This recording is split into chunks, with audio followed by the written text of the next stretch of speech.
All right, here we go. Lucas Matthysse versus Danny Garcia for 140 pound supremacy. E-King Fight News here to predict, finally, just only a few days away from the fight, I finally finalized my thoughts on this epic junior welterweight showdown between the number one, number two. This is it. Matthysse versus Garcia. This is going to be a hell of a fight. And to me, this picture says it all.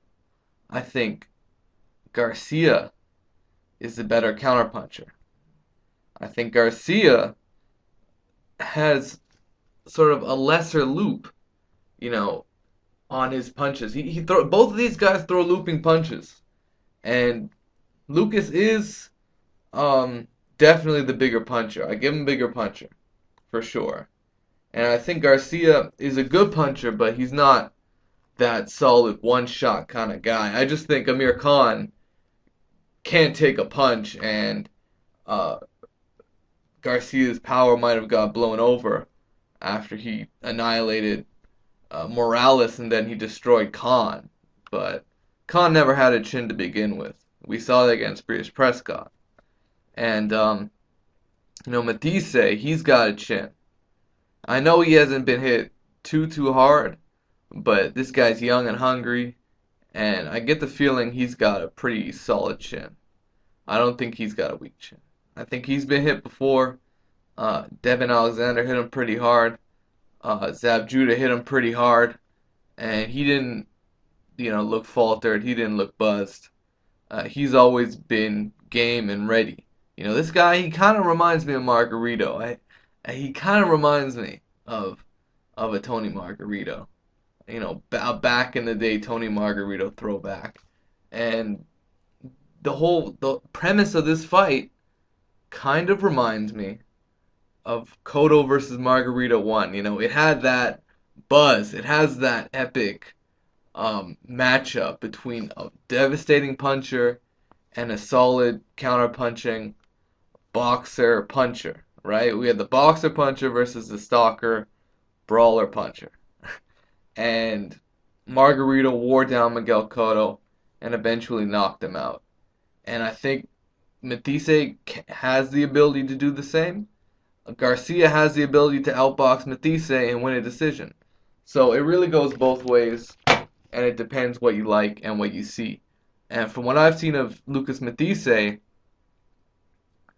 he's when he wants to throw wide, he'll throw really wide, and he'll make mistakes. He's not mistake free. Sometimes he'll throw a body shot from too far out. He's the kind of guy that he's Juan Marquez's dream. He's that guy who's gonna throw wide, and once you adjust to him, you should be able to counter him all night. That's the kind of guy I see as Lucas Matthysse. He's a young, hungry, very strong puncher. But if you could time him and adjust to his angles and his punch movements, the way he throws them, and he varies it up. He can throw a good straight right hand, and that's a shot that landed a lot against Devin Alexander. That's a shot that shook up Jose Lusigan and Lamont Peterson. It all started with straight punches, but when he gets wide, that's when he can get countered. When he gets straight, that's when he can hurt somebody badly. And if he throws the straighter punches, he's gonna beat Garcia, but it depends how he does it, because if he telegraphs his punches, Garcia's gonna see it coming. And that's how he took Zabju's straight left away. For most of that fight, he took it away by slipping the left hand, ducking underneath to the right. I think he moved to the right a little more, right? Because that's how you get away from the left hand. Overall, Garcia he's the, I think he's slightly more intelligent. He's got a little bit more of an intelligent approach. He looks to time his man. I think he throws the straighter punches. He's got a good jab. Garcia's got a solid jab. I think he's got a better jab of the two. And I just think he's a slightly more polished boxer. And I think that's going to carry the day. I think Matthysse is going to come on late, however. And like we saw Zab Judah come on late, Zapjuda's not that, that great of a finisher, coming on late. Matthysse is a warrior that's, reminiscent of, old school guys like a Margarito, like a Chavez. And he's the kind of guy that can come on late and really take you out. And Lucas Matthysse, I see him coming on strong late. So it really depends, um, who survives. Who can survive when it matters most. And I think I can see it going both ways, where Lucas Matthysse finishes Garcia off in a late spectacular knockout, or I can see Garcia, just avoiding just enough damage and winning enough rounds and stealing the show, winning a decision. So it just comes down to that. What do I like? Lucas by knockout, mid to late rounds, or do I like Garcia on points? Because I don't see Garcia knocking out Matthysse either. I don't see that happening. Because I think Lucas is gonna gain enough respect from Garcia that when Garcia throws his shots, he's gonna try and save energy.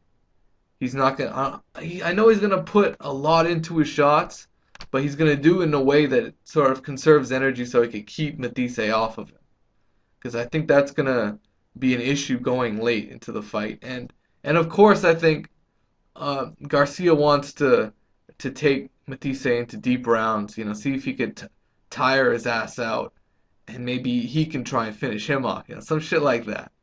So overall, I've always felt Garcia was a better skilled fighter, even when both of these guys, before the match was made.